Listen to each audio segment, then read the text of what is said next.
going to learn about the most distinctive elements, and we're also going back in time to see the actors in change and the cultural achievements of Europe. But first, let's not get ahead of ourselves and start with the basic information of this continent. Europe has the area of 10.18 million kilometers squared. Compared to America, is not that big, which may be an advantage. The population of Europe is 742.5 million people, according to a study made in 2013.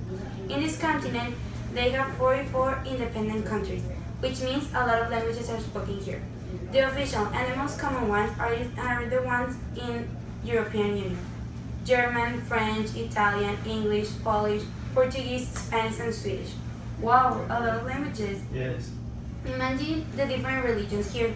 In average, Jews are 2% of the population, Christians are 74.7%, Muslims are 11.5%, Buddhists are 2%, and the rest is believe in God or have a non-official religion. Now talking about geography, Europe is one of the smallest continents in the world, just over Oceania, extending from East Russia to Iceland and from Norway to Greece, surrounded by Arctic Ocean in north, Atlantic Ocean in west, and Mediterranean Ocean in south. Europe may be categorized as a peninsula. The strategic position between Africa and Asia makes it one of the best traders, and its rich and agricultural industry diversity has made one of the biggest and most advanced economies for centuries. Also is home of some of the biggest mining industries. Now let's go to Roger, which is going to explain the cultural achievements. In Europe, there is a great cultural tradition reflected on the quality of their literature, painting, sculpture, architecture, music, and dance. In the late 20th century, Paris, Rome, London, Berlin, Barcelona, Madrid, and Moscow were especially famous cultural centers, but many other cities kept museums, music and theater groups, and other cultural institutions. One of the most impressive cultural achievements created in the Middle Ages was the architecture. The architecture, cathedrals, abbeys, and churches that were built that are still the glory of Europe. One of the most beautiful arts is the Gothic culture. It blows your mind away. Nowadays, the architecture is one of the main reasons people from other countries travel to Europe, so they can appreciate the beauty of the monuments. Now we're going to my friend who will finish talking about the other cultural achievements that Europe has accomplished. The Renaissance is a cultural movement that started in Europe. It began in Florence and Italy. It is the rebirth in which the European civilization surged interest in classical scholarship in ancient Greece and Rome. It also witnessed the discovery and exploration of new continents, which marked the whole world.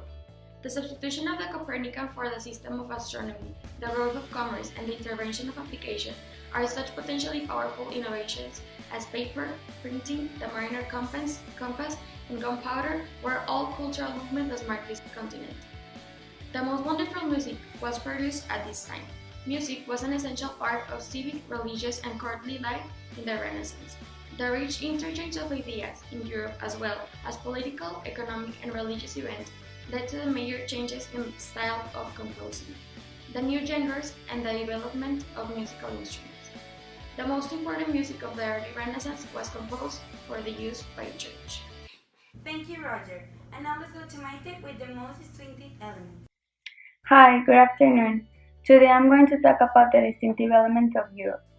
First of all, Europe is the only continent that has an economic and political union between most of its countries, which is called the European Union. All these countries are independent, but they agree to trade under the agreements made between the nations. Another distinctive element is the transportation in all of these continents, because they have some of the best, most extensive public transportation systems in the world.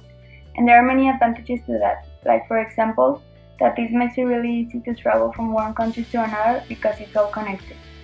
Another element is that the life expectancy there is really high, because they have easier, more affordable access to quality healthcare. Another really important element is that it has many first world countries, especially in the Western Europe, which means these nations are recognized for having the most advanced economy, highest standard of living, the most advanced technology, and the greatest influence in the world.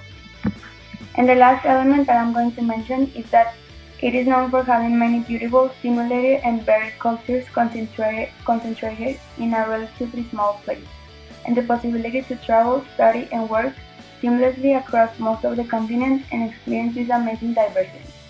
And this is what many Europeans love about their continent. Maite. Now Anna will talk us about actors in change in Europe. Breaking news: actors in change from Europe. The Robert Bosch Stiftung is an international non-governmental organization in Germany that believes that the present is the future. What? But what does that mean? Yes, they gather people from all around the world, different countries, different points of view, and they make them discuss social and political issues. They have charitable activities and projects in the areas of health, society, education, science, and international relations, in which they develop solutions for the future. It is mostly directed to young adults, graduates, and postgraduates. OTAN, North Atlantic Treaty Organization of 28 European countries that have political and military alliances that review decisions and consultations.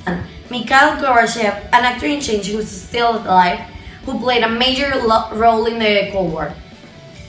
In both East and West side, he helped to end it. He has an influential voice, even though he broke up with the Soviet Union, and he also won a Nobel